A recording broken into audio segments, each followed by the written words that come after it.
Good morning and welcome to Mission Control Houston and the International Space Station Update. We're joining the International Space Station Flight Control Team in the Space Station Flight Control Room here at the Mission Control Center in Houston, where the Orbit 2 team is on console at this time, led again today by Flight Director Paul Dye with astronaut Shannon Lucid in a Capcom seat. Space Station's currently out of range of communication with the team here on the ground, so many of team members are taking advantage of a quick break during that time. But although we can't communicate with them right now, on board the International Space Station, the Expedition 30 crew has been awake since midnight Central Time and are now more than halfway through their day, which is full of experiment work and maintenance.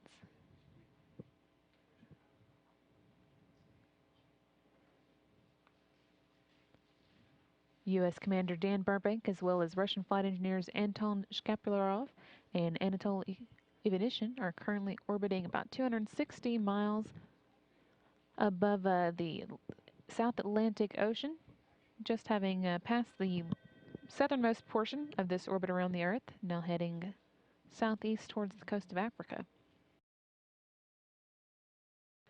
Burbank, Shkaplerov, and Ivanishin launched to the station in their Russian Soyuz TMA-22 vehicle on November 13th and docked to the space station on November 15th. So they're working on their 25th day in space and their 23rd day at the space station. They've been alone at the station since the Expedition 29 crew members left on November 21st, but they'll soon be joined by 3 new crewmates to replace those that left.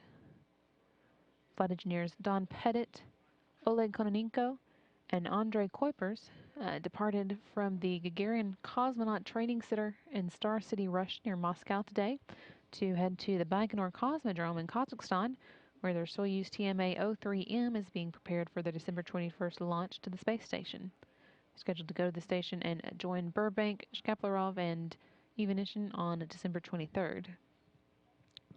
To get ready for that, the engines of the station's Zvezda service module are going to be fired tomorrow at 1:50 p.m. Central Time to raise the station to the correct altitude to meet up with the Soyuz on the 23rd.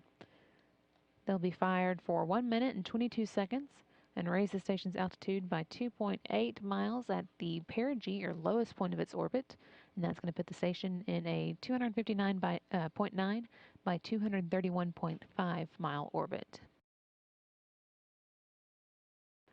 Inside the station today, Commander Burbank has been working diligently with the Mean Swing Bed prototype. He was scheduled to spend a great deal of time on that today, putting it together and checking it out. And that system's meant to test out in space technology that could eventually be used to scrub carbon dioxide from the air inside of the new Orion multi-crew vehicle. However, it is a very complex piece of equipment, and Burbank ran into some problems putting it together, so it's actually been put away for now while the team here on the ground considers what the next steps in space should be. Meanwhile, on the Russian side of the station, flight engineers Ivanishin and Shkaplerov each had a few experiments and activities they were scheduled to work on. Shkaplerov was going to be spending some time today working with the typology experiment, which looks at how living in space affects astronauts' mental state, and also the Coulomb crystal experiment. And Ivanishin, meanwhile, was scheduled to spend some time unpacking the Progress 45 vehicle and the Soyuz that he and his crewmates arrived on, and also working with the Signer experiment, which is a test of information support procedures that is used to gain data for the scientific community and fishing operations performed at a state fishery committee in ships in the world's oceans. That's what's going on today in space, and this is Mission Control Houston.